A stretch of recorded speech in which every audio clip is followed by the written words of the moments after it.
بسم الله الرحمن الرحيم الحمد لله رب العالمين ولا حول ولا قوة إلا بالله العلي العظيم والصلاة والسلام على أشرف الأنبياء والمرسلين وعلى آله وصحبه أجمعين ونشهد أن لا إله إلا الله وحده لا شريك له ونشهد أن سيدنا مولانا محمدا عبده ورسوله.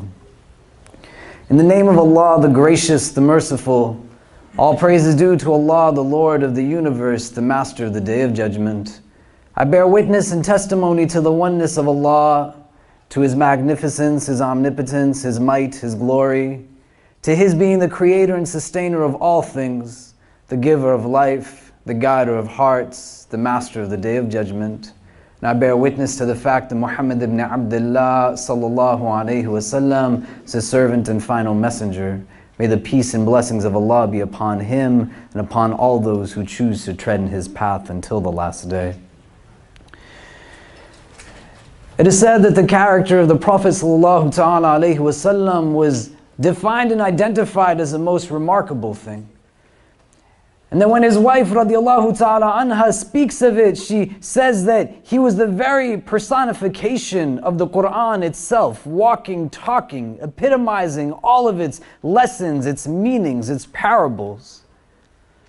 And in one narration, when she describes his character as being that of the Quran, she then recites the first 10 verses of Surah Al-Mu'minun, indicating that within those verses was an opportunity to embody some of that character of the Prophet sallallahu alaihi wasallam. And in the previous weeks, we've looked at some of the initial verses of that chapter, Surah Al-Mu'minun. قَدْ أَفْلَحَ الْمُؤْمِنُونَ, that indeed the believers, the mu'minun, those who have iman, they have falah, they have success, meaning Jannah. May Allah make us from amongst them. الَّذِينَ هُمْ فِي صَلَاتِهِمْ خَاشِعُونَ, that those who have a certain attentiveness, a stillness in their heart, in their prayer. May Allah make us from amongst them. وَالَّذِينَ هُمْ عَنِ اللَّغْوِ مُعْرِضُونَ, that those who they turn away from those things that bear no detriment or benefit, they're purposeless, futile, done in vain. They really have no point whatsoever. And then we went into the next verse, وَالَّذِينَ هُمْ لِلزَّكَاةِ فَاعِلُونَ, those who are the doers of zakah. And last time when we spoke about it in terms of the spiritual practice of giving your zakah, your charity. That although the verses were revealed in Mecca, that prior to this, the verse was revealed that spoke about zakah as a practice. And in Medina, the details of who to give that zakah to, the categories of people that could be recipient of it, the distinct process of it were given. There's still those who say that this verse that identifies those who are the mu'minun that were given that falah, that achieve it, are the ones that give their zakah. The other opinion on it is not in zakah in specific in terms of the mandatory and obligatory charity that one gives, but the doers of zakah, meaning the ones who engage in tazkiyah, a process not just simply about purifying one's wealth, but more deeply about purifying one's heart. And fundamentally, this is what this deen is about. A recognition that the most precious part of you is not anything that exists externally, but internally. That spiritual heart, that is what gives life the same way your physical heart does to your body. That spiritual heart gives life to your soul, your spirit. That the Prophet sallallahu ta'ala alayhi wasallam, he says that ألا وإن في الجسد مضغة إذا صلحت صلح الجسد كله وإذا فسدت فسد الجسد كله ألا وهي القلب, that indeed in your jasad, in your being, there's a morsel of flesh. If it is good, the entire being will be good, and if it is not good, the entire being will not be good. Indeed, it's your heart. And it becomes that processing tool, the mechanism that synthesizes all of the information that goes in through your other sensory organs. But so much of the dunya tells us to pay attention just to the physical, and there's not so much that goes in to the internal. But the engagement of the world around us necessitates taking deep look at the world within us and understanding that the heart is given abode to what it is that we put in its presence. And it's not a vessel that you want to give difficulty or heavy things to, but you want it to be a vessel that contains light, a source that allows for the illumination of you in a dark world to be ever present. Can we have everyone please move up and move in? You can come in very close. There's more people who are going to be joining us, and I can see a lot of gaps in the Jama'ah. It'd be helpful you make room for your sisters and brothers who are coming in, inshallah, and joining us. Especially the weather is not so ideal. And so as people come in and they're already a little bit impacted by it, make it easier if there's already room for them to be seated, because we're thinking about them. One of the most difficult things that happens to our heart is a hardening, a bitterness that comes to it. In our tradition, it's called the qaswat al-qalb, the hardening of the heart. And you know that there's times when you yourself might have felt that difficulty, that the world seems heavy, that I don't really feel anything when I'm standing and engaged in worship.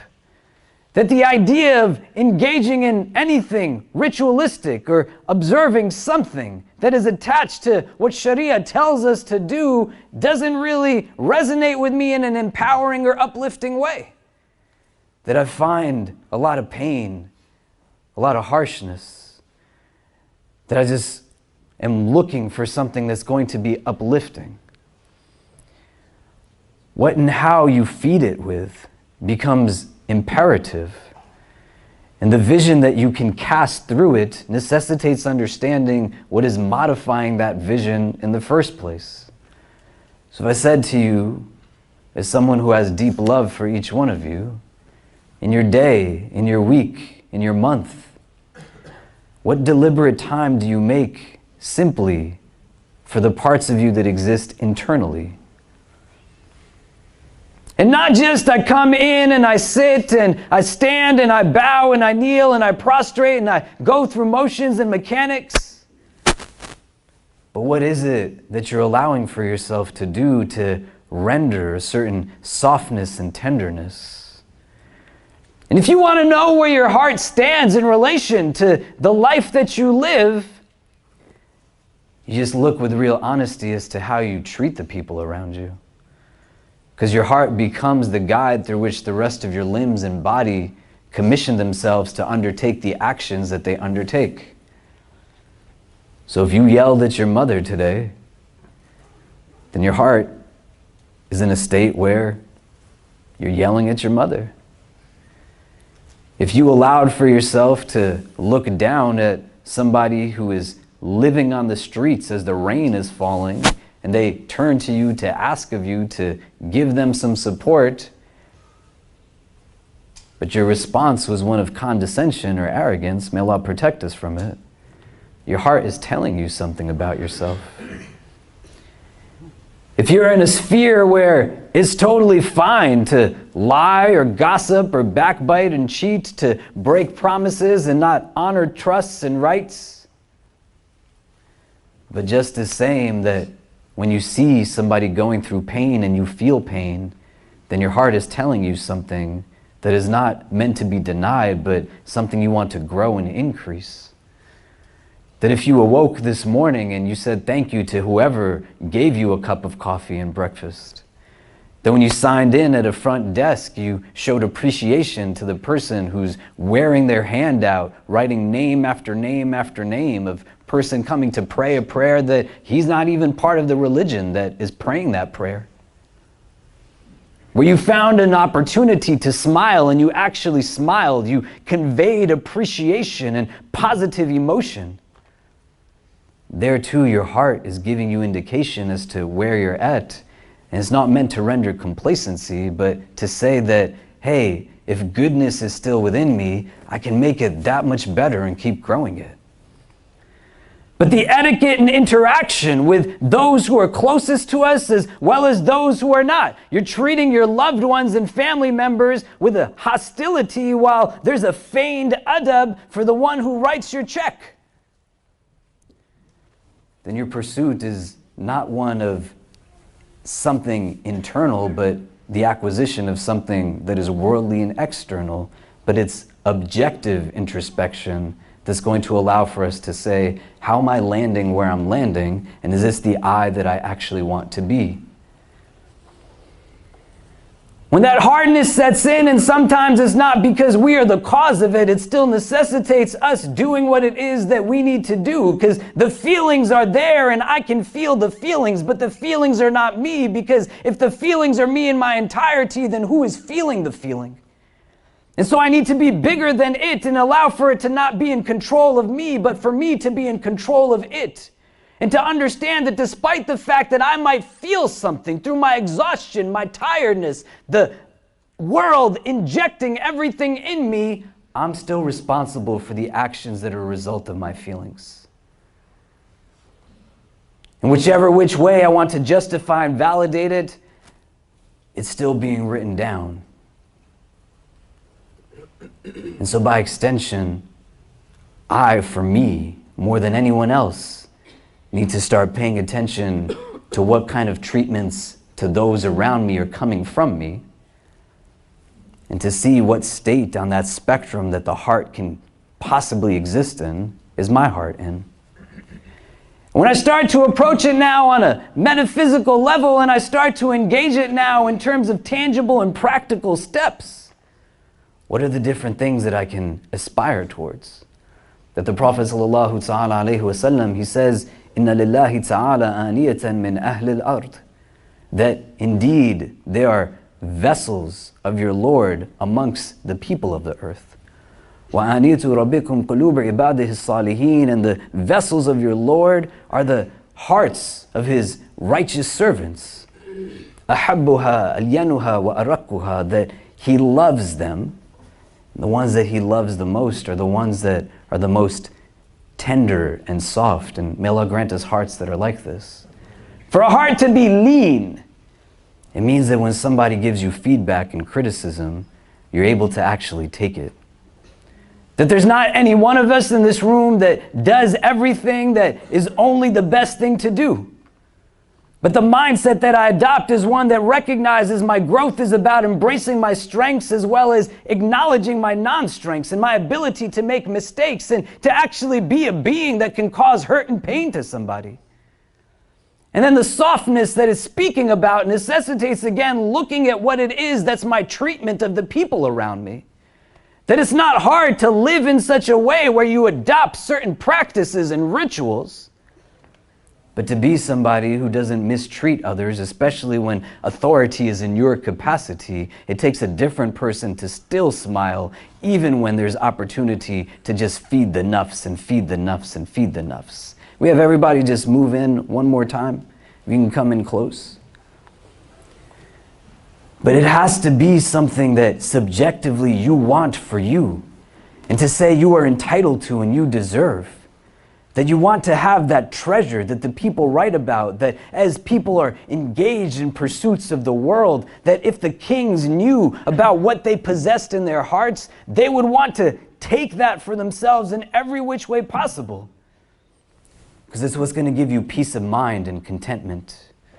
It's not going to attach your sense of real security to anything that might be taken away from you because it exists externally. But your sense of peace, it begins from in here. And this is what the Prophet Ibrahim alayhi salam asks of Allah subhanahu wa ta'ala in his dua, that he wants a heart that is salim, one that's in a state of peace. And he turns to Allah as as-salam, because from Allah is all peace. And when we ask of Allah by His attribute, Ya salam, from you is all peace. The peace that we're asking for is not only just one of a worldly sense, and may Allah grant ease to all people who find themselves in any state of conflict, war, or occupation in this world. But it's a peace also that's an internal peace. But it's not beyond our grasp. The biggest obstacle is the absence of motivation to want to have it for oneself. Dhunun al-Misri rahimahullah, he says that if you have a desire for the hardness of your heart to leave, then he gives different advices on practical things that you can do. إِذَا أَرَدْتَ أَن تَذْهَبَ قَسَاوَةُ قَلْبِكَ, that you want that hardness of your heart to go, and the first advice he gives, فَأَدِمِ الصِّيَامِ, then endure in fasting. And as he goes through these different ones, and we'll talk about them in more detail in the coming weeks, they're a distinct implementation that are both about ritualistic practice as well as just social etiquette and understanding distinct behaviors in terms of the people around us. So you have hardness in your heart. The first thing he says is endure in fasting. فَأَدِمِ الصِّيَامِ. And he says if you still find a hardness in your heart, فَأَطْلِ الْقِيَامِ, then make your standing longer, the night prayer. And he says if you still find a hardness in your heart, فَذَرِ الْحَرَامِ, then refrain from that which is impermissible. And if you still find a hardness in your heart, he says, فَصِلِ الْأَرْحَامِ, then reestablish the bonds of kinship. Go and mend relations with your family members. And he says, thereafter, فَإِذَا وَجَدْتَ قَسَاوَةً, and you still find the hardness of your heart, فَأَلْتِفْ بِالْأَيْتَامِ, then be gentle, be kind to the orphan. But they all go in a process. And between this week and next week, I would suggest that the first one is our focal point, فَأَدِمِ الصِّيَامِ, that you endure in fasting. And knowing that some of us might not have the capacity to actually fast, and may Allah grant you all the reward through your intention and desire of wanting to fast. But just like in Ramadan, the act of it is not about empty stomachs, but it's about making hearts full. And to see that what many of us get driven by in terms of our consumption is based through a vehicle and prism of what a consumer society tells us. That your happiness and contentment, the commercial says, is going to be based off of owning what it is that we're trying to sell to you. That you have to keep eating and keep eating and keep eating to find satisfaction. And we're going to sell to you food and product in a way that not only gives you gratification instantaneously from that standpoint, but it's so deepened to the catering of the nafs and the ego that you could walk down the street right now and buy a cup of coffee that's made exactly the way you want it, and they'll put your name on it. Because they know that the biggest selling point to you is to try to satiate an organ that is just beyond satiation. And in our spiritual tradition, the advice comes from so many that if you learn how to control your stomach, you're going to learn how to control pretty much everything else that comes into play. Our Prophet ﷺ, he didn't eat so much. And where you had the capacity to fast, you want to have a regular fast, even outside of the month of Ramadan. You have fasts to make up, or even if in the summer it's hard and difficult to fast because of the longevity of the day. Right now the days are quite short.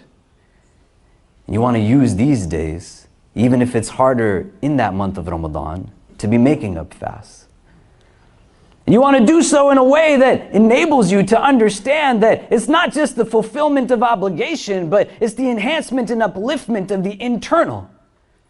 That anybody in our tradition's legacy that was serious about the state of their heart, they watched and were mindful the kind of things that they consumed.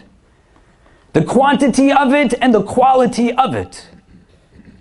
And a regular course of it necessitates understanding that it's not an overnight jump that one engages in that says that I've been eating this much every single day and the next day I'm going to feel spiritually intoxicated when I haven't eaten any food until sunset.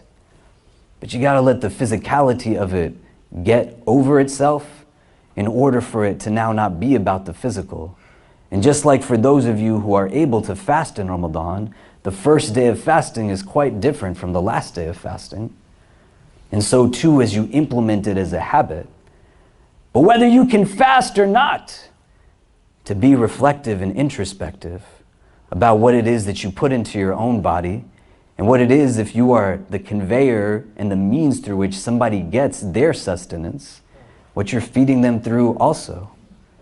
And I say it to you, man, as somebody who, many of you know, I own my own restaurant. You want to eat more at home than out in places where people could care less about who it is that you are and see you just as a dollar figure. But the barakah from hands that are attached to bodies that have love for you, that the love is then channeled into the food that you digest and consume, is going to be that much more impactful in terms of giving you energy and giving you real sustenance. And where you can limit what it is that you put into yourself, to understand that it's going to fuel and nourish you, but can also be a cause of a lot of lethargic, tired engagements of the world. Our Prophet has narrations in his hadith that say that days would go by without a fire being lit in the home of Muhammad sallallahu alaihi wasallam because he didn't have any food to cook on the fire. And it wasn't that he was out seeking it, but even when gifts of food would come to him that he could take because it was a gift and it was not sadaqah, it was not charity in any capacity, his indulgence was something that he had an invitation to on the gift, he would still go and give it to people who had even less than he did. But what was fueling him wasn't just the nourishment of his physical, it was the nourishment of his internal and metaphysical. At the hadith it says that shaitan runs through the veins of the children of Adam. And the means through which one cuts down that running of shaitan in your body is through hunger. To not eat so much. To allow for yourself to understand that you are not merely the body that you have, and your consciousness, your clarity, is going to be attached to being mindful of what it is that you consume in the most fundamental understanding of consumption, your food and your drink. And there you can extend thereafter to what your eyes see, what your ears hear. But the starting point is just to think about what it is that you're doing to nourish yourself. Where's the barakah? What is the quality? How much of it are you actually doing? And it's not to put a damper on anybody's Thanksgiving plans in a week. But you know, man, like anybody else, that there's been times that if not you, but the people around you, you're done eating, but you still eat. But that's not what we were made to be. You're not the cow that grazes in the pasture all day and all night. You're not motivated, and animals don't even do this. You see most animals, especially ones that are predatorial, they're not out killing for the sake of killing. But when the lions hunt and the tigers go on the prowl, they only eat when they need to eat. And the rest of the time, everything else just goes the way it's supposed to. But many of those animals are compelled to live different lives than they're supposed to, because you and I don't live the way that humans are supposed to live. And to give complacency and temporary satisfaction, we disrupt so much. And Dunun al-Misri, rahimahullah, a spiritual master in our tradition, he's saying that it's the first thing you want to start to get under control if you find hardness in your heart. وَالَّذِينَ هُمْ لِلزَّكَاةِ فَاعِلُونَ, the people who they are the doers of tazkiyah. Definitely your consumption should not be haram. And there's so much that you can eat, there's so much that you can drink, that you don't want to put haram filth into your body. It might give your stomach a satisfaction, but it's pushing down your primary organ of cognition. And all it's going to do is tell you to chase after it more and more and more. And what is it going to really achieve in terms of the foregoance of real contentment? So between this week and the next week, you enable yourself and allow for yourself to say that it's not applicable to me because I don't have the means to fast, or I'm not somebody who fasts a recommended fast. If you can fast, start fasting regularly. But if you can't, all of us can still be a little bit smarter about what we are consuming and how it's impacting the state of our spirituality. And as he moves forward, and in the coming weeks, we'll look at those as well, that you stand longer in the night because there are secrets in the night that we just at times don't understand. You refrain from the haram because the engagement of the haram, it does leave those dark spots on your heart every time you do it. May Allah protect us from it. That you establish bonds of kinship where undoubtedly every one of us in this room likely has felt what it's like to not be good with some members of our family. And then he says, you're gentle to the orphan, فَأَلْتِفْ بِالْأَيْطَامِ. And there's literal hadith where the companions come to the Prophet and say, Ya Rasulullah, my heart is hard. And the Prophet says, be gentle and just rub your hand over the head of an orphan. Compassion, lived kindness, has the ability to impact so many around us, but do wonders for our internal when we feel as if everything is just falling apart. أقول قولي هذا واستغفر الله لي ولكم ولسائر المسلمين فاستغفروا إنه هو الغفور الرحيم. إن الحمد لله نحمده ونستعينه ونستغفره ونؤمن به ونتوكل عليه ونعوذ بالله من شرور أنفسنا ومن سيئات أعمالنا من يهده الله تعالى فلا مضل له ومن يضلل فلا هادي له ونشهد أن لا إله إلا الله وحده لا شريك له ونشهد أن سيدنا مولانا محمدا عبده ورسوله إن الله وملائكته يصلون على النبي يا أيها الذين آمنوا صلوا عليه وسلموا تسليما اللهم صل وسلم وبارك على سيدنا محمد في الأولين وفي الآخرين اللهم صل وسلم وبارك على سيدنا محمد وعلى آله وصحبه وبارك وسلم يا أرحم الراحمين اللهم اجعلنا من المخلصين اللهم اجعلنا من المخلصين اللهم اجعلنا من المخلصين. We begin this supplication in your name, Ya Allah, and beseech you to send your choicest salutations upon your most beloved sallallahu ta'ala alayhi wasallam. We ask that you shower your infinite mercy upon this gathering, granting each and every one who is present herein and our loved ones only the best in this world and the best in the next. We ask, Ya Allah, that you make us all from amongst those who benefit from this unique blessings of this day of Jummah. We turn to you in these blessed hours, Ya Allah, do not turn us away, but accept our du'as, accept our prayers, accept our worship. For all those who turn to you in pursuit of companionship, Ya Allah, grant them the best of companions.